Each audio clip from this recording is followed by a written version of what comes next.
यदि शक्ति ही सब कुछ है तो तलवारधारी ही राजा, यदि बुद्धि ही सब कुछ है तो पंडित ही राजा, यदि धन ही सब कुछ है तो व्यापारी ही राजा। लेकिन यदि राज्य टिका रहता है लोगों के विश्वास पर तो? ये कहानी है सूर्यनगर की।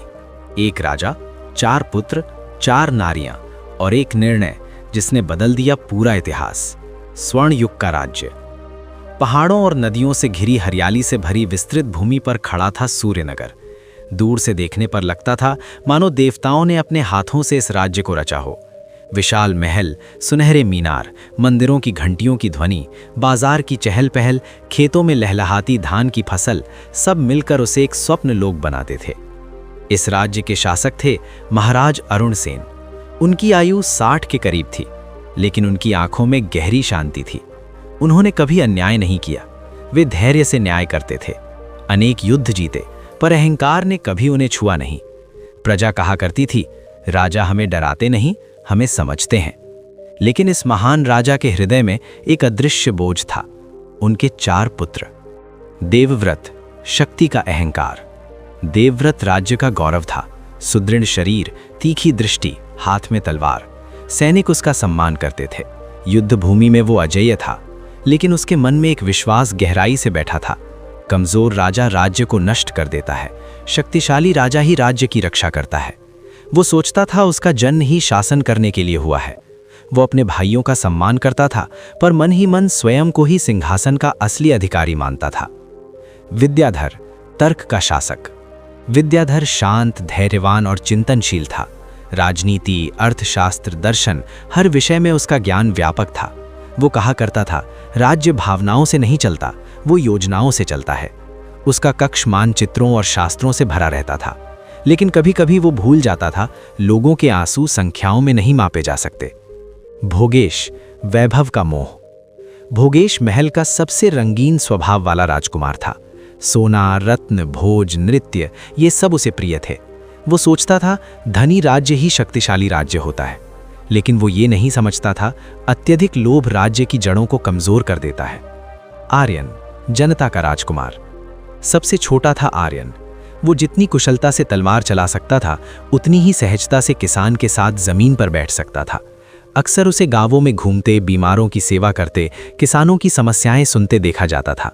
कई लोग उससे कहते, तुम बहुत कोमल हो, राजा बनने के लिए कठोर होना पड़ता है। आर्यन मुस्कुरा कर कहता, कठोरता नहीं, न्याय ही राज्य को टिकाए रखता है। राजा अरुण सेन ये सब चुपचाप देखते रहते थे। एक दिन राजसभा में राजा खड़े हुए। उनकी आवाज में दृढ़ता थी। मैं अब अधिक दिनों तक राज्य का शासन नहीं कर पाऊंगा। सिंहासन पर वही बैठेगा जो स्वयं को योग्य सिद्ध करेगा। उन्होंने कहा, तुम चारों दिशाओं में जाओ, 1 महीने बाद लौटकर बताओ तुम राज्य को क्या दे सकते हो।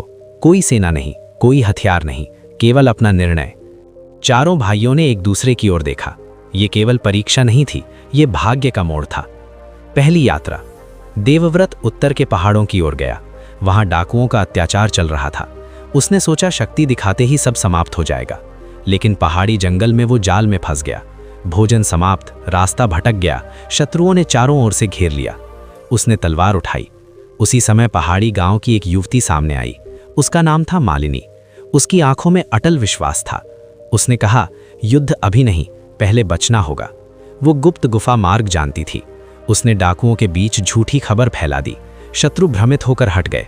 देवव्रत ने पहली बार समझा, केवल शक्ति पर्याप्त नहीं होती। मालिनी के साहस और बुद्धि ने उसे बदल दिया। तीसरी यात्रा। विद्याधर व्यापारिक नगर पहुंचा। उसने कर व्यवस्था बदलकर राजकोष बढ़ाना चाहा, लेकिन व्यापारियों ने विद्रोह कर दिया। नगर में तनाव फैल गया। तभी सुवर्णा सामने आई। वो साधारण परिवार से थी, पर उसकी राजनीतिक दूरदृष्टि अद्भुत थी। उसने कहा, न्याय केवल राज्य का लाभ नहीं है, प्रजा का विश्वास भी लाभ है। उसने संवाद के माध्यम से समाधान निकाला। कर उचित हुआ, विद्रोह शांत हो गया। विद्याधर ने समझा, लोगों का मन समझे बिना राजनीति अधूरी है। तीसरी यात्रा। भोगेश ने विदेशी व्यापारियों से समझौता किया। सोना भरपूर आएगा, लेकिन उस समझौते में एक छिपी शर्त थी, राज्य की व्यापारिक स्वतंत्रता चली जाएगी। कैलाशी नाम की एक बुद्धिमती महिला ने यह समझ लिया। उसने कहा, यदि स्वर्ण बेड़ियों के रूप में आए तो वो धन नहीं, दास्ता है। उसकी सतर्कता से समझौता बदला गया। राज्य सुरक्षित रहा।